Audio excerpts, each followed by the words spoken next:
people of Bhopal, capital town of the Indian state Madhya Pradesh, were sleeping through a cold intervening night on 2nd and 3rd December 1984.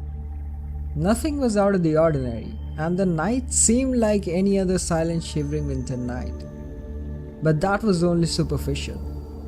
Somewhere in the eastern part of the city, something nightmarish was happening inside a pesticide plant of the Union Carbide India Limited, or UCIL. An industrial disaster of incomparable magnitude was about to happen. The UCIL plant was established in 1969. 51% was owned by the Union Carbide Corporation, or the UCC, and 49% by the Indian authorities. The factory used to produce a pesticide, which UCIL had branded as 7. A chemical called methyl isocyanate, or MIC, was used for producing this pesticide. Therefore, the factory stored a large amount of MIC inside its premises. On that fateful night, on December 2nd, 1984, it was a routine day at the UCIL factory in Bhopal. MIC was stored in the underground tank. The pipeline washing started at 9:30 p.m. as a routine maintenance operation. Between 10:30 and 11 p.m., workers engaged in the pipeline washing became aware of a leak. Little attention was paid considering it a normal leak. A casual attempt was made to trace the source of the leak, but of no use. The leak continued. Around 12:15 a.m., the pressure in the MIC tank rocketed up to 55 pounds per square inches. Water had begun to leak into the tank E610, containing 42 tons of MIC.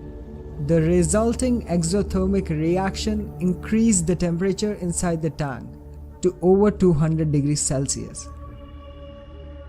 An operator saw the concrete above the tank was cracking. About 12:30 a.m., the relief valve of the tank gave away, and large quantities of MIC gas leaked into the atmosphere. The workers at the factory realized the risk of a massive disaster. They tried activating the safety systems available at the factory. There were 3 safety systems. First was the vent gas scrubber, which was considered the main line of defense. It was found that it wasn't in operational condition. Then the workers tried turning on the flare tower to burn off the toxic gas. This system was not in a working condition, as the piece of pipeline leading to the tower had been removed for maintenance. The workers then tried transferring the MIC from the tank into a nearby spare tank. The gauge of the spare tank indicated that the tank already contained something. This gauge indicator was found defective later on. After failure in all 3 safety systems, the workers attempted to douse the leaking gas with a water spray. The water spray reached a height of 100 feet from the ground, while the leak was at 120 feet above the ground. At 1 a.m., the workers realized nothing could be done to stop the leak. Thousands of people living around the plant were awakened by suffocating, burning effects of the gas. As on the 3 sides, the UCIL plant was surrounded by slums and other poor settlements. The people living in these colonies were the worst sufferers. There was no warning or guidance to the general public around this time. There were 2 types of alarms in the factory. One mild siren for the workers and one loud public siren. The public siren was started only at about 2:30 a.m. and since the gas leaked from a 30-meter chimney, it wasn't high enough for the people to escape the effects. It was not long before the entire city was enveloped by an invisible but extremely toxic gas. People of Bhopal began to feel the effects of toxin.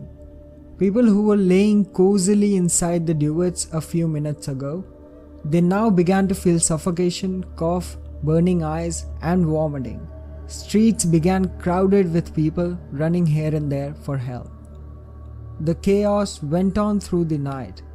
Local hospitals was soon overwhelmed with the injured, a crisis further compounded by a lack of knowledge of exactly what gas was involved and what its effects were. Within hours, the streets of Bhopal were littered with human corpses and the carcasses of buffaloes, cows, dogs, and birds. About 3,000 people died immediately on that night. Another 8,000 died in the next 1 week. Yet another 15 to 20,000 people died over a longer period of time due to the effects of the poisonous gas.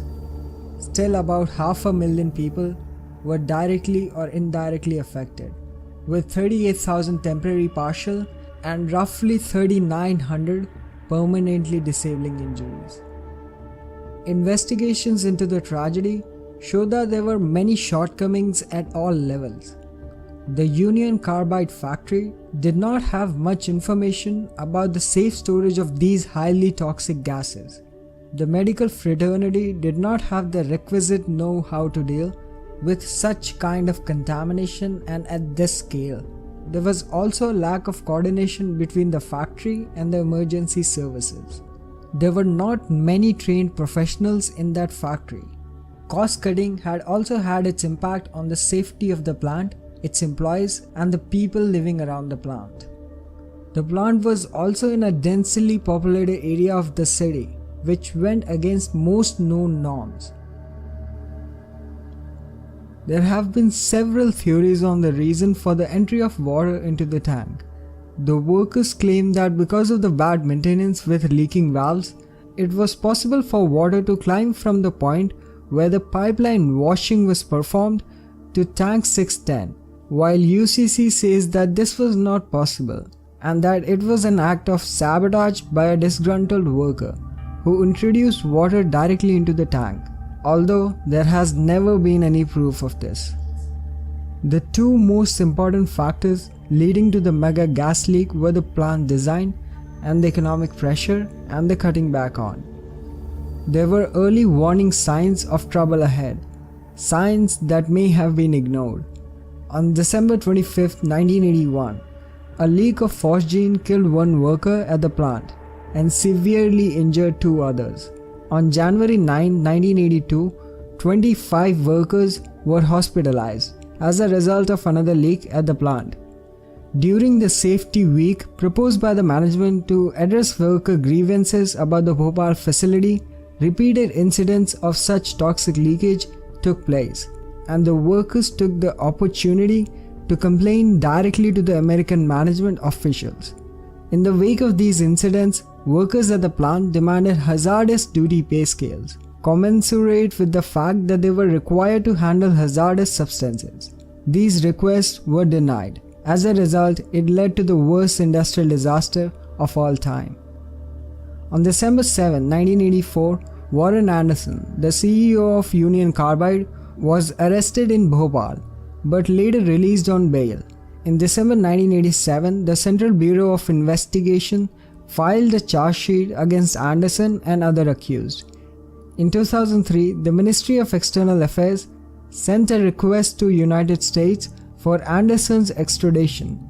However, this and further requests were turned down. In June 2010, 7 ex-employees, including the former UCIL chairman, were convicted in Bhopal of causing death by negligence and sentenced to 2 years imprisonment. An 8th former employee was also convicted, but died before the judgment was passed. A compensation of nearly $470 million was paid by the Union Carbide to the Government of India, but legal delays, including identifying the victims, slowed the payout rate to a crawl. The only memorial ever built in Bhopal was privately funded, designed by the daughter of Holocaust victims. In bold letters, the inscription reads, "No Hiroshima, no Bhopal. We want to live." many years down the Video line. ini mendedahkan tragedi Bhopal yang berlaku pada 2 dan 3 Disember 1984. Bhopal adalah daerah yang terletak di bandar Madhya Pradesh, timur India. Tragedi ini berlaku di dalam kilang yang menggunakan racun perosak yang diberi nama sabin. Di dalam peluang tersebut terdapat bahan kimia yang digelar metik isocyanate di mana bahan kimia inilah yang menyebabkan tragedi Bhopal berlaku. Sebelum tragedi ini berlaku, terdapat tanda-tanda awal yang menunjukkan kekurangan dari segi operasi penyimpanan bahan kimia ini kerana terdapat beberapa pekerja yang meninggal dunia, dimasukkan ke hospital dan cedera akibat kebocoran, tetapi semuanya diindahkan. Malahan, kilang tersebut juga tidak berpengalaman dan berpengetahuan mengenai tangki simpanan gas beracun ini. Akibatnya, kebocoran ini semakin teruk dan akhirnya bahan kimia di dalam tangki tersebut telah bertindak balas sehingga menyebabkan suhu penyimpanan bahan kimia meningkat dengan mendadak sehingga melebihi 200 darjah Celsius, menyebabkan keretakan berlaku tangki tersebut. Akhirnya, mengeluarkan gas tersebut ke ruang udara. Di sinilah bermulanya bencana besar yang tidak akan dilupakan rakyat India. Pada ketika itu, semua pekerja cuba menyelamatkan keadaan tersebut, tetapi malangnya, ketika sistem keselamatan telah gagal berfungsi. Akibat dari gas yang terdedah di ruang udara telah menyebabkan beribu rakyat India yang tinggal berdekatan dengan kilang tersebut merasa sesak nafas, batuk, pedih mata dan muntah-muntah. Dan dalam beberapa jam sahaja, daerah tersebut dipenuhi dengan mayat manusia dan bangkai-bangkai haiwan seperti lembu, anjing dan burung. Kematian akibat gas beracun ini dianggarkan sebanyak 15 ke 20 ribu manusia.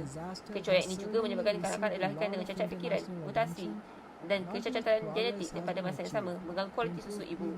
Walaupun tragedi ini sudah lama berlaku, tetapi kesannya masih ada pada manusia dan persekatan sekeliling di mana tanah dan air bawah tanah juga tidak boleh digunakan. Kesimpulannya, tragedi Bhopal ini adalah antara tragedi yang dahsyat yang terjadi akibat daripada kecoyan manusia dan dalam menyelenggara bahan berbahaya. I hope I have shed some light on the event and the aftermath of the disaster. I hope you enjoyed this video. Thank you for watching and I'll see you guys next time.